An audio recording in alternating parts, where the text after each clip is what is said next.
What's good? It's your boy JayThat'sMe. Let's dive into TNA Impact from October the 31st, 2024. The Halloween edition of TNA Impact, the fallout from Bound for Glory. This show was pretty okay for the most part. It seems like they're going to turn Nic Nemeth heel, which is very cool. But we'll talk about that when we get to it. So we kick the show off with PCO. He's backstage. He just says Happy Halloween, and he laughs. Okay, that's cool.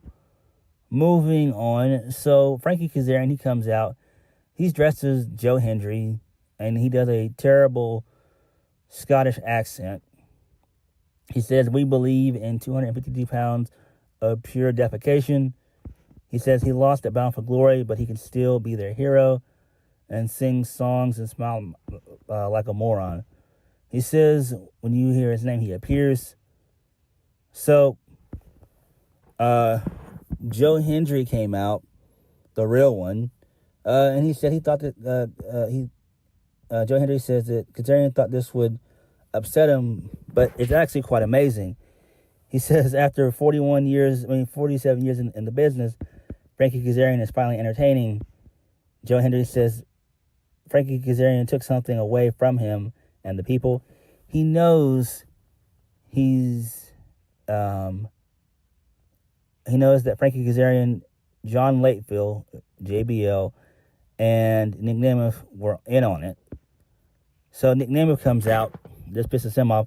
He says that him and Joe Hendry went toe-to-toe at Bound for Glory, and that he believes in Joe Hendry.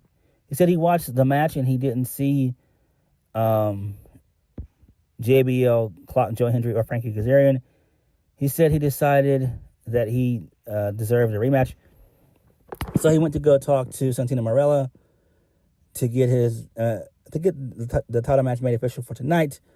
And Santino said no. He says the system is flawed. Oh my God. And then the system comes out, and I wanted to burn my television down to the fucking ground. So Eddie Edwards says Nic Nemeth said the system is flawed. He and the system run TNA Wrestling. Nic Nemeth asked where Moose and Brian Myers were and the gold around their waist. He suggests that he and Joe Hendry beat the hell out of the system tonight.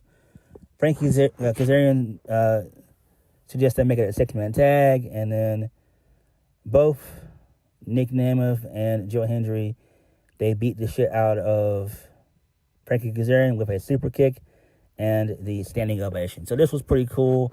I like this. It's quite interesting, though. Not a fan of the system. I don't see why they're in this position. It makes no sense. And I do think that Joe Hendry was screwed out of the title at Bound for Glory.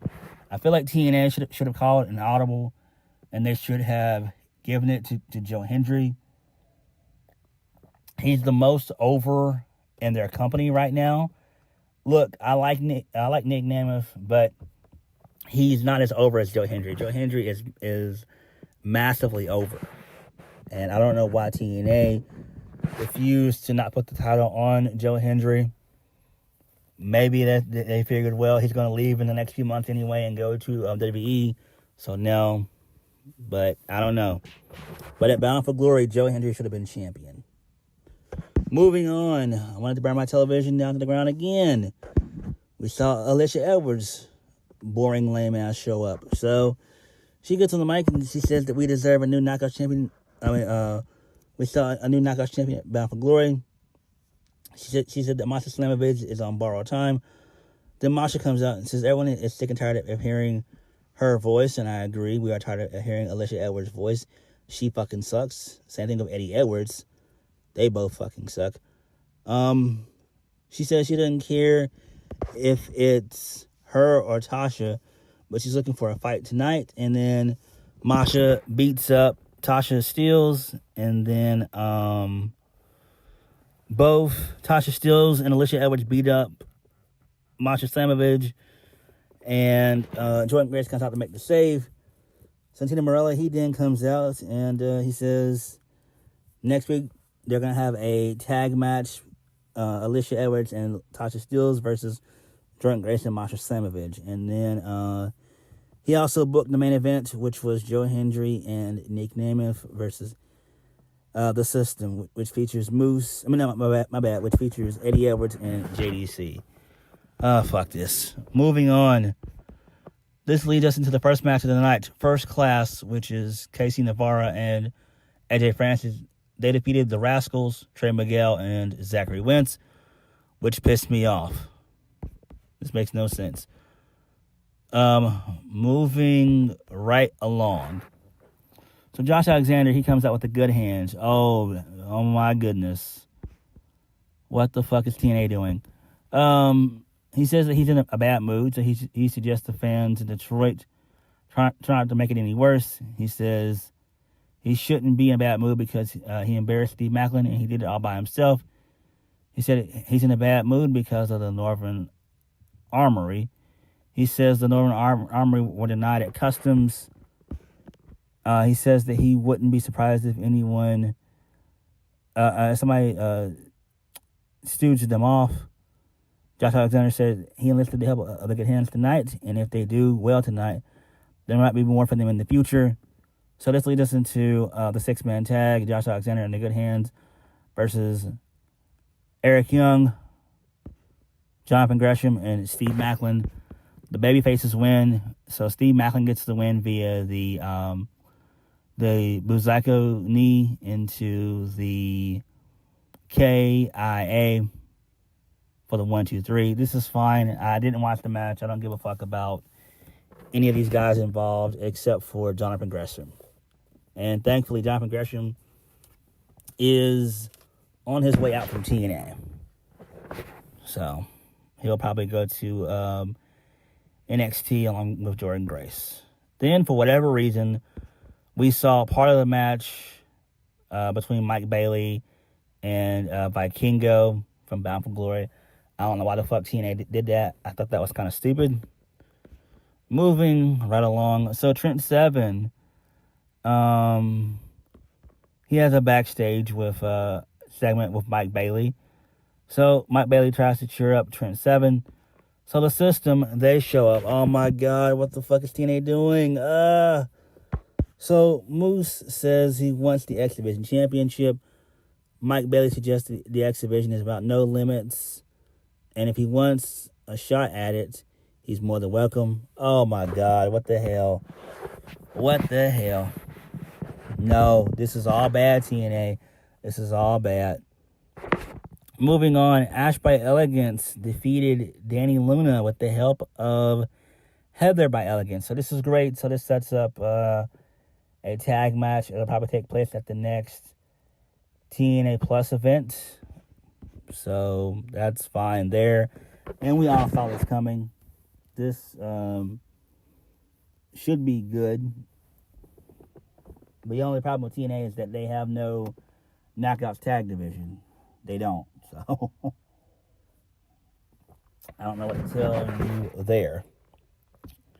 Moving right along, Xia Ying Lee, she defeated a jobber by the name of Maggie Moore. But apparently Maggie Moore has been doing some stuff on TNA Explosion.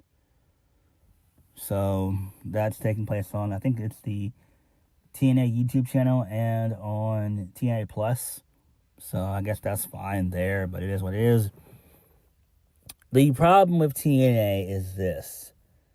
Now that Masha Slamovich is champion, who is a legit contender outside of Xia Li that can go toe-to-toe with Masha Slamovich or has good character work?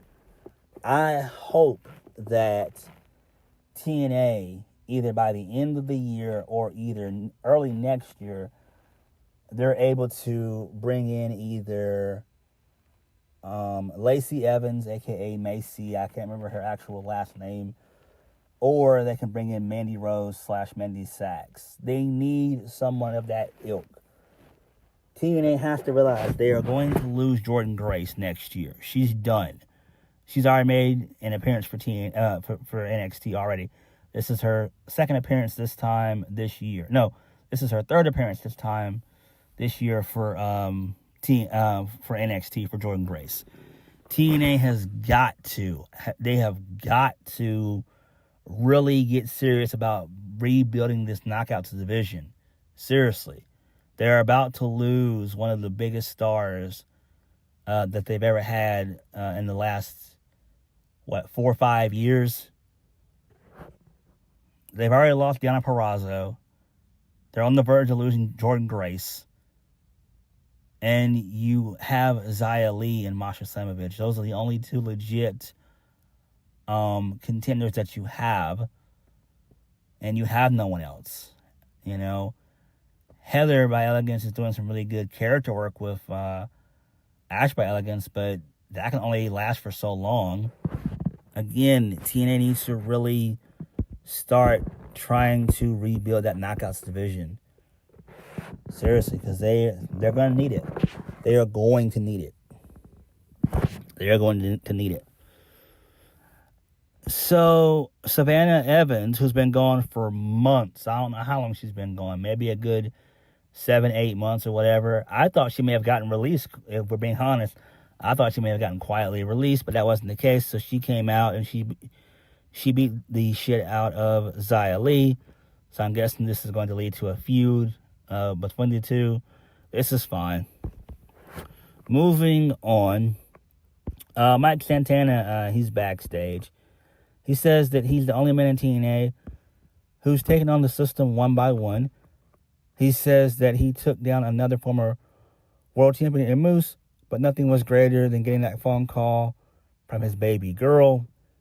He says that she told him to get the TNA World Championship for them. He says it's not a matter of where or how, it's only a matter of when.